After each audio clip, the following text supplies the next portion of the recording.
আমরা নিতান্তই ওর পাঠক এবং দিদি আমাদের কাছে টেনেছেন, সেখান থেকে বন্ধু দাদা সেইভাবে এসছি আমরা। কিন্তু আমাদের ক্ষমতা তো রাজনৈতিক ক্ষমতা বা যে কোনো ক্ষমতা তো আমাদের খুব সীমিত, আমরা পারিনি। কিন্তু এবছর যারা এনেছেন উদ্যোক্তারা এবং ভারত সরকারকে অসংখ্য ধন্যবাদ। আমরা এই দিনটার প্রতীক্ষায় এতদিন ধরে বসেছিলাম বন্ধুরা। ওর যে দীর্ঘদিনের যে আকাঙ্ক্ষা, দীর্ঘদিন যে বাংলা ভাষায় লেখে, বাংলা ভাষায় কথা বলে, তাদের মধ্যে থেকে ও যদি থাকতে পারে বা ওর প্রকাশ করতে পারে, তাহলে তো খুবই আনন্দ, ভীষণই খুশি। উনি খুব আপ্লুত, উনি খুশি, উনি যত না আপ্লুত তার থেকে বেশি আমরা আপ্লুত।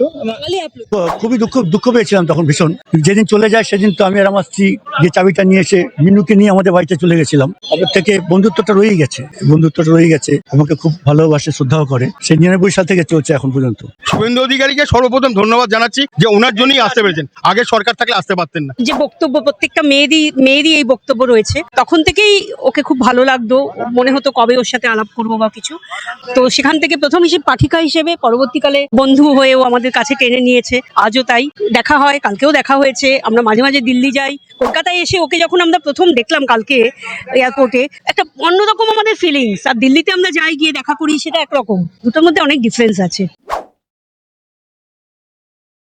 দীর্ঘ 20 বছর পর তাসলিমা নাসরিন আবার সে তার দ্বিতীয়বারই কলকাতায় ফিরেছেন এবং আমাদের সঙ্গে রয়েছেন তার বন্ধু বান্ধবী, সবাই আছেন। ঠিক তারা কতটা উৎসুক সেই নিয়ে আজ কথা বলবো। দিদি কতটা উৎসুক? ভীষণ। এটা আমরা ভাষায় বোধহয় প্রকাশ করতে পারছি না। কতদিন ধরে পরিচয় আপনার সাথে? 25 বছর। তখন কি কথা হতো বা এরকম করে? আমরা নিতান্তই ওর পাঠক এবং দিদি আমাদের কাছে টেনেছেন, সেখান থেকে বন্ধু দাদা সেইভাবে এসছি আমরা। আপনার সাথে কিভাবে পরিচয় হয়েছে? আমার সাথে আমি ওর সমসাময়িক, আমি বন্ধুর মতো মিশি, পাঠক তো বটেই, শুভাকাঙ্ক্ষী তো বটেই। আমার 1999 সাল থেকে ওর সাথে আমার যোগাযোগ। তখন দ্বিখণ্ডিত একদম।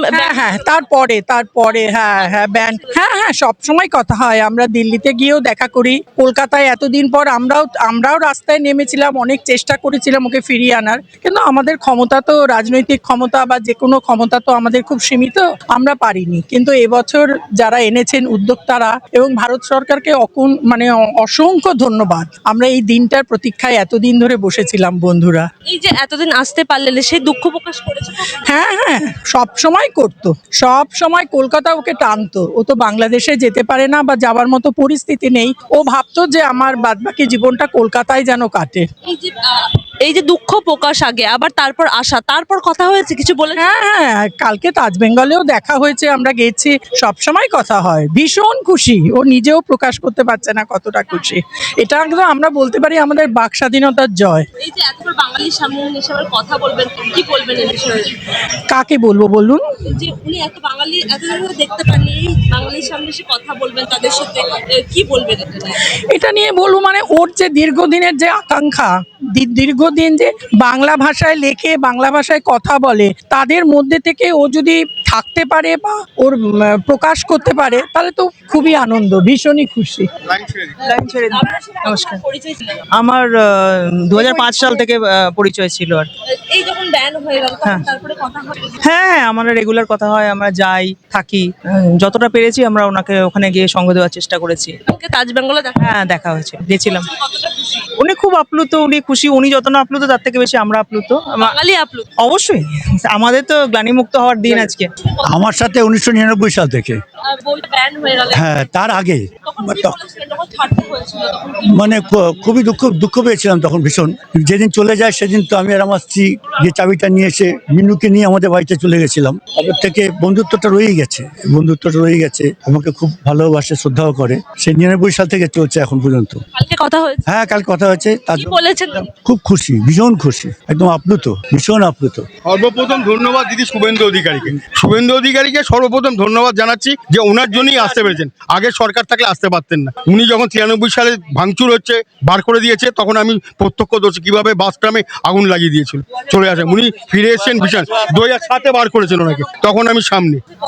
আমার সাথে 2000 সাল থেকে বাংলা সঙ্গীত মেলায় ও এসেছিল, তখন ওর সাথে আমার আলাপ। আর আমার একটা ওর প্রতি সফট কর্নার ছিল, ছোটবেলা থেকে ওর বইপত্র পড়েছি আমি। এবং ও ময়মনসিংহের মেয়ে, আমার বাড়িও ময়মনসিংহে, তো সেই হিসেবে আমিও গেছি ময়মনসিংহে ওর বাড়িতে। তো সেখান থেকে ওর লেখা তাসলিমার প্রতি ছোটবেলা থেকেই ওর এই সাহস, ওর এই ওর যে বক্তব্য, প্রত্যেকটা মেয়েরই এই বক্তব্য রয়েছে, তখন থেকেই ওকে খুব ভালো লাগতো। মনে হতো কবে ওর সাথে আলাপ করবো বা কিছু। তো সেখান থেকে প্রথম পাঠিকা হিসেবে, পরবর্তীকালে বন্ধু হয়েও আমাদের কাছে টেনে নিয়েছে। আজও তাই, দেখা হয়, কালকেও দেখা হয়েছে। আমরা মাঝে মাঝে দিল্লি যাই, ওর সাথে দেখা করি, ব্যাস গল্প আড্ডা। বাংলা স্বাদ দিতে দিল্লি গিয়ে, এছাড়া আর কিছু না। কারণ বিনা অপরাধে বাংলা থেকে যেভাবে একজন বাংলা লেখিকাকে বার করে দেওয়া হয়েছিল, যে অপমান হয়েছিল, আমি শুধু একটা কথাই বলবো পশ্চিমবঙ্গ সরকারকে, আপনাদের মারফতে অসংখ্য ধন্যবাদ। আমরা আন্তরিক কৃতজ্ঞতা জানাই। লেখকের কাছে লেখক, পাঠকের কাছে লেখককে ফিরিয়ে দিয়েছেন। এছাড়া আমাদের আর কিছু বলার নেই। এই দিল্লিতে দেখা করা এবং এই কলকাতার মাটিতে দেখা করা সম্পূর্ণ আলাদা, কি বলবো, সম্পূর্ণ আলাদা অনুভূতি। মানে এখানে এলে একটা প্রাণ পাওয়া যায়, এখানে একটা প্রাণ আছে। কলকাতায় এসে ওকে যখন আমরা প্রথম দেখলাম কালকে এয়ারপোর্টে, একটা অন্যরকম আমাদের ফিলিংস। আর দিল্লিতে আমরা যাই, গিয়ে দেখা করি, সেটা একরকম। দুটোর মধ্যে অনেক ডিফারেন্স আছে। এই কথা বললাম যে তাসলিমা নাসরিনের যারা বন্ধু ছিল, বান্ধবী ছিল, তাদের সাথে আমরা কথা বললাম এবং তারা জানাচ্ছেন যে দিল্লিতে তারা বারবার গেছেন দেখা করতে, যে বাংলার যে স্বাদ, সেই স্বাদটা তাকে উপভোগ করার জন্য। কিন্তু বাংলাতে দেখা করা আর দিল্লিতে দেখা করা সম্পূর্ণটাই আলাদা। এবার দেখার পালার কিছু সময়ের অপেক্ষা, তারপরে তাসলিমা নাসরিন একদম রবীন্দ্র সদনে পা রাখবেন, তার অনুষ্ঠান শুরু হবে এবং বাঙালি কিভাবে সাড়া ফেলে। আমি তাও বলবো, দেখাতে ক্যামেরা পার্সনকে, বাঙালি ইতিমধ্যে সাড়া ফেলে দিয়েছে। ঠিক সারি সারি লাইন দিয়ে কার্ড সবারই হাতে নিয়ে ঢুকছে এবং দেখার পালা অনুষ্ঠান শেষ হওয়ার পর কতটা উৎসুক থাকে বাঙালি। ক্যামেরায় আব্দুল হাদের সাথে আমি শাবনাম, প্রথম কলকাতা।